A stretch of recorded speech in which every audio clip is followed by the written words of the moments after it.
பிஸ்மில்லாஹிர் ரஹ்மானிர் ரஹீம். கண்ணியத்துக்குரியவர்களே, இந்த உலக வாழ்க்கை முழுவதும் சோதனைதான். இந்த உலகத்திலே எந்த ஒரு மனிதனும் நிரந்தரமான இன்பத்திலும் வாழ்ந்துவிட முடியாது, நிரந்தரமான துக்கத்திலும் வாழ்ந்துவிட முடியாது. இன்பமும் துன்பமும், நோயும் சுகமும், செல்வமும் ஏழ்மையும் இந்த உலக வாழ்க்கையில் மாறி மாறி அமைந்து கொண்டே இருக்கும். குர்ஆன் சொல்லுகிறது, அல்லதி ஹலகல் மௌத வல் ஹயாத லியப்லுவக்கும், வாழ்வையும் மரணத்தையும் இறைவன் அமைத்ததன் நோக்கமே சோதிப்பதற்காகத்தான் என்று. இந்த உலக வாழ்க்கையில் இறைவன் புறத்திலிருந்து வரக்கூடிய சோதனைகள், ஒன்று இறைவன் நமக்கு பாடமாக படிப்பினைக்காக கொடுக்கலாம், அல்லது நாம் செய்யக்கூடிய பாவங்களின் காரணமாக இறைவன் நம்மை சோதிக்கலாம். குர்ஆன் சொல்லுகிறது, வமா அஸாபக்கும் மின் முஸீபத்தின் ஃபபிமா கஸபத் ஐதீக்கும். குர்ஆன் சொல்லுகிறது, ظஹரல் ஃபஸாது ஃபில் பர்ரி வல் பஹர் பிமா கஸபத் ஐதின் நாஸ். மனிதர்கள் செய்யக்கூடிய பாவங்களினால் தான் இறைவன் அவர்களுக்கு சோதனைகளை, வேதனைகளை தருகிறான் என்று. அல்லாஹ்வுடைய தூதர் ஸல்லல்லாஹு அலைஹி வஸல்லம் சொன்னார்கள், லம் தظஹரில் ஃபாஹிஷத்து ஃபி கௌமின் கத்து ஹத்தா யுஅலினு பிஹா இல்லா ஃபஷா ஃபிஹிம் தஊன். எந்த ஒரு சமூகத்தில் மானக்கேடான விஷயங்கள் வெளிப்படையாக பரவி விடுகிறதோ அல்லாஹ் அந்த சமூகத்திற்கு பரவக்கூடிய நோய்களை அனுப்புவான் என்று.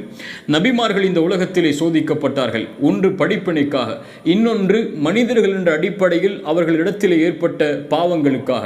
ஆதம் அலைஹிஸ்ஸலாம் அவர்கள் சோதிக்கப்பட்டார்கள், அவர்கள் செய்த பாவத்திற்காக. எப்படி வெளியே வந்தார்கள்?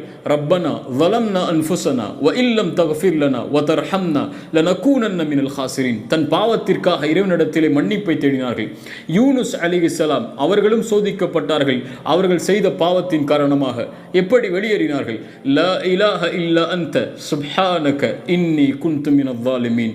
அவர்களும் பாவ மன்னிப்பை தேடினார்கள். வனஜ்ஜைனாஹு, அல்லாஹ் அவர்களை பாதுகாத்தான். கண்ணியத்துக்குரியவர்களே, ஒரு நியதி அதுதான்.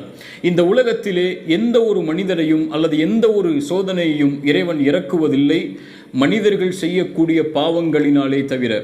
எந்த ஒரு சோதனையும் மனிதர்களுக்கு கொடுக்கப்பட்டது நீக்கப்படுவதில்லை அவர்கள் அல்லாஹ்விடத்திலே பாவ மன்னிப்பை தேடினாலே தவிர.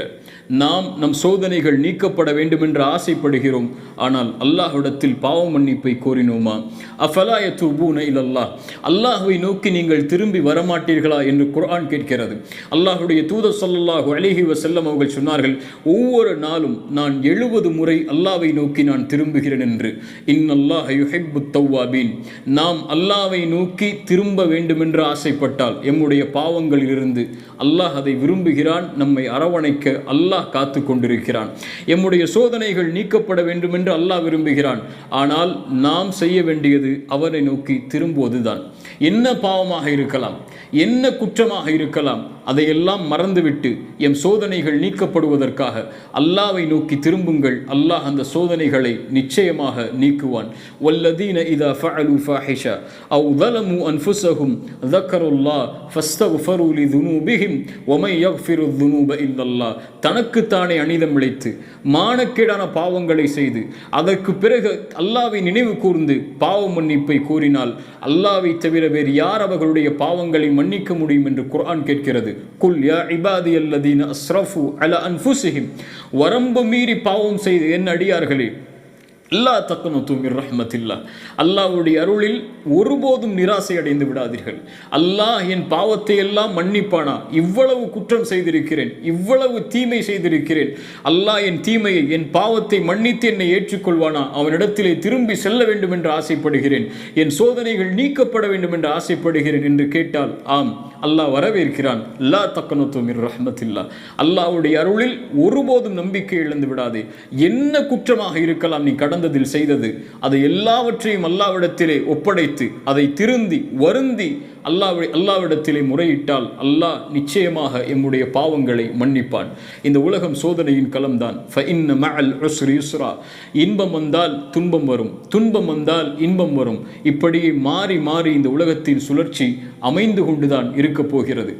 கவலை அடையாதீர்கள். நீங்கள் நோயாளியா? நீங்கள் இந்த உலகத்திலே செல்வத்தால் சோதிக்கப்பட்டிருக்கிறீர்களா? இந்த உலகத்திலே வேறு ஏதாவது வழியிலே இறைவன் உங்களை சோதித்துக் கொண்டே இருக்கிறானா? லா தஹ்சன், உங்களை இறைவன் ஒருபோதும் மறக்கவில்லை, உங்களை இறைவன் ஒருபோதும் கைவிடவில்லை.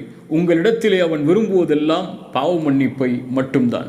இமாம் ஷாஃபிஈ ரஹிமஹுல்லா அவர்கள் கூறிய ஒரு கவிதையை கூறி இந்த சிறிய அறிவுரையை எனக்கும் உங்களுக்கும் ஆக்கிக் கொள்கிறேன். இமாம் ஷாஃபிஈ ரஹிமஹுல்லா அவர்கள் சொன்னார்கள், கவலையில் இருப்பவரே, நிச்சயமாக கவலை நீங்கிவிடக்கூடியது. நற்செய்தி பெற்றுக்கொள், நிச்சயமாக கவலைகளை நீக்கக்கூடியவன் அல்லாஹ் ஒருவனே. விரக்தி சில நேரம் நல்வாழ்விலிருந்து மனிதனை துண்டித்துவிடும். நம்பிக்கை இழக்காதே, நிச்சயமாக அல்லாஹ் அதற்கு போதுமானவன். இறைவன் சிரமத்திற்கு பிறகு எளிதை ஏற்படுத்துவான்.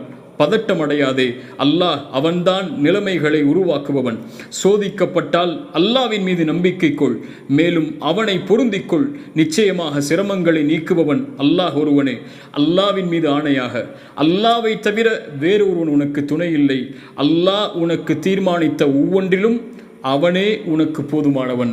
அல்லாஹ் எம்மை மறக்கவில்லை, அல்லாஹ் எம்மை கைவிடவில்லை. துன்பத்திற்கு பிறகு இன்பம் நிச்சயமாக வந்து சேரும். லா தஹ்சன், ஒருபோதும் கவலையடையாதீர்கள், நம்பிக்கை இழக்காதீர்கள். இன்னல்லாஹ மஅனா. அகூலு கௌலி ஹாதா அஸ்தக்ஃபிருல்லாஹ லீ வலக்கும்.